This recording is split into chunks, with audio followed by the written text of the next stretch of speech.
একটা অঙ্ক দেওয়া আছে 327 ডিগ্রি সেন্টিগ্রেড উষ্ণতায় একটি অনুদ্বায়ী ও তড়িৎ অবিশ্লেষ্য দ্রবণের অবিশ্রবণ চাপ পাই অ্যাটমসফিয়ার হলে দ্রবণটির গাঢ়ত্ব অর্ধেক করলে 427 ডিগ্রি সেন্টিগ্রেড উষ্ণতায় দ্রবণটির অবিশ্রবণ চাপ 2 atm হলে পাই এর মান কত।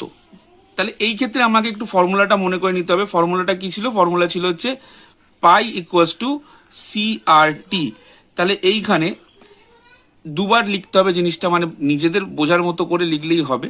আমি এখানে দুবার করে লিখেছি যাতে বোঝা যায়। তাহলে প্রথম ক্ষেত্রে এখানে কত? প্রথম ক্ষেত্রে পায়ের মান বলে দেওয়া নেই, সিটা আমি সি এর মতোই রাখবো, আর যেহেতু কনস্ট্যান্টের মতো থাকবে। এখানে টেম্পারেচারটা কি হবে? 327। মাথায় রাখতে হবে 327টা এটা কিন্তু ডিগ্রি সেন্টিগ্রেডে রয়েছে, এটাকে আমার কিন্তু কেলভিন স্কেলে কনভার্ট করতে হবে।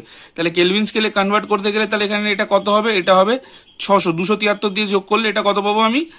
600। ঠিক আছে। আর এইদিকে কি বলেছে? এদিকে বলেছে পাইয়ের ভ্যালু বলে দেওয়া আছে 2 অ্যাটমসফিয়ার। তাহলে এখানে লিখবো 2।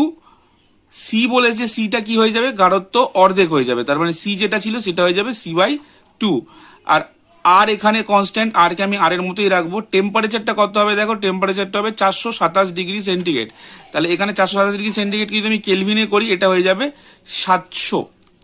তাহলে এটা আমি দুটো ইকুয়েশন পেলাম, এটা ইকুয়েশন 1, এটা ইকুয়েশন 2 আমি বলতে পারি। বা এটাকে যদি আমি একটু ভালো করে করে নিই তাহলে 4 ইকুয়ালস টু CR আর এদিকে হচ্ছে 700।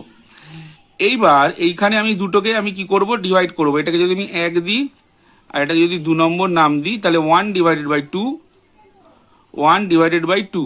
তাহলে 1/2 করলে জিনিসটা কি হয়ে যাবে?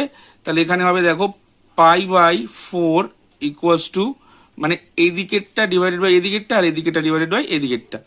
এদিকে হয়ে যাবে CR 600 আর এখানে হয়ে যাবে CR 700। তাহলে এইটা CR কেটে যাবে, দুটো শূন্য কেটে দেওয়া যাক। তাহলে এখানে হবে কি? পাই ইকুয়ালস টু 24/7। এবার এই 24/7 এটা যদি ক্যালকুলেট করা যায় এটা নিয়ার অ্যাবাউট আসবে 3.428 সামথিং, 428 সামথিং আসবে। তো আমাকে এখানে অপশানে যেটা আছে 3.42 অব্দি নিলেই হবে। তাহলে এখানে দেখো 3.42 কোথায় আছে? তাহলে এখানে আনসারটা হবে অপশন